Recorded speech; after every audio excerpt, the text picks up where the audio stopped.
Women have played crucial roles in the history of dance, from the founder of the Royal Ballet, Ninette de Valois, to the pioneering contemporary choreographers Martha Graham, Marie Rambert and Pina Bausch.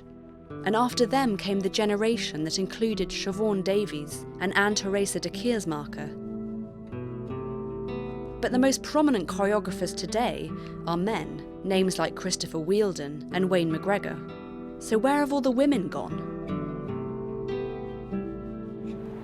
It's a difficult, urgent question for the dance world, and one that has no easy answers. Some say that female choreographers tend not to make the kind of bold, physical work that reads well on large stages and attracts international funding.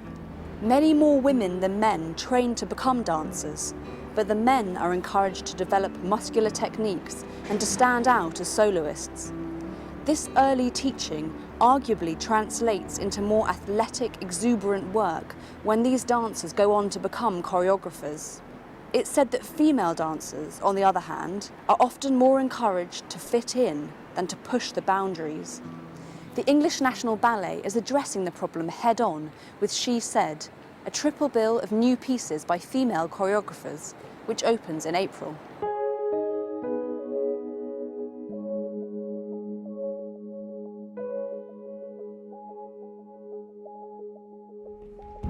My work for English National Ballet is a large ensemble work with 18 dancers, which is very exciting. I'm really looking at the individual and the power of the group. I hope that an audience member would come into the theater with an open mind and allow their imaginations to fly. I think that's the beauty of dance, is that we're not necessarily told what to feel, but it's an energetic experience, and it can be very powerful. Could we determine, without knowing who the choreographer is, if the work is female or male? I don't think so. I think there are feminine and masculine qualities that we all have access to, but to say that there is a female style of work or type of work, no. Well, I think in the ballet world, traditionally, it's been led by men. There are less opportunities for women, so it is harder for the work to be seen. Opportunities like this will bring more eyes to the work, and it's critical right now.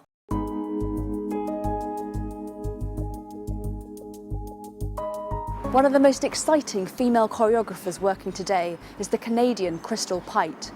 She's known for work that's ambitious, imaginative and grand, but full of detail and illusion too. Her work Betroffenheit is coming here to Sadler's Wells in London in May.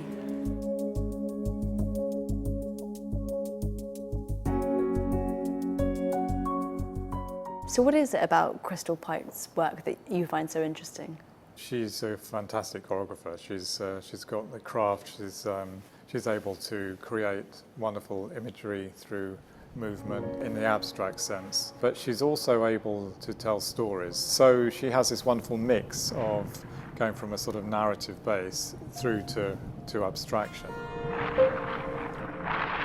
So how would you describe Betroffenheit? Betroffenheit is the most recent work of Crystal's, and it's really based on a collaboration with someone called Jonathan Young, who's a writer but also a performer and is in the piece. And the piece is actually based on a personal incident that happened to him. And Betroffenheit is a kind of German expression which talks about how people respond to a very traumatic incident. And the piece is about that. It's very abstracted, so it doesn't go into the detail of what the incident was. It just really kind of recreates this situation where a man is going through his torment. So on this question of female choreographers having less prominence than men, what would you say about this issue? What we recognised recently, and it's really you can see that in the list of our associate artists, that there is a predominance of men.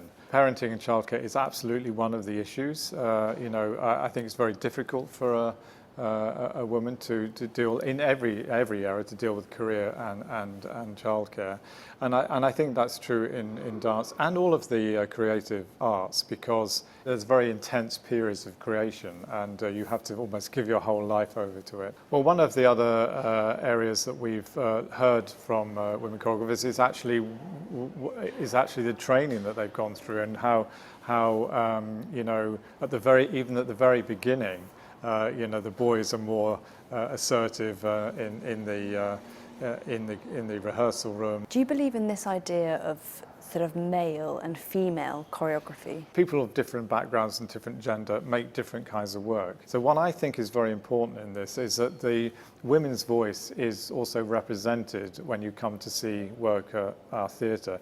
And the same that ethnic minorities' work is also seen in the same way, so that there are different voices and they are represented on our stage.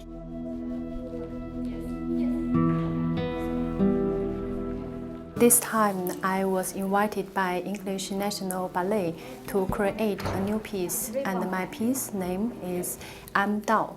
It's about media, because I inspired from media story. For me, I think media is a very important female character. Maybe we can listen in more voice from female choreographer to see what female choreographer thinking from different angle. I think what I want to show isn't just about female or male, because I want to show the theme about the human being. Female choreographers face similar pressures to other professional women, as well as pressures specific to the dance world. The problem here is not a lack of women, but a lack of exposure. Whether or not there is a kind of ingrained sexism, it's clear that programmers need to put more work by women on stage.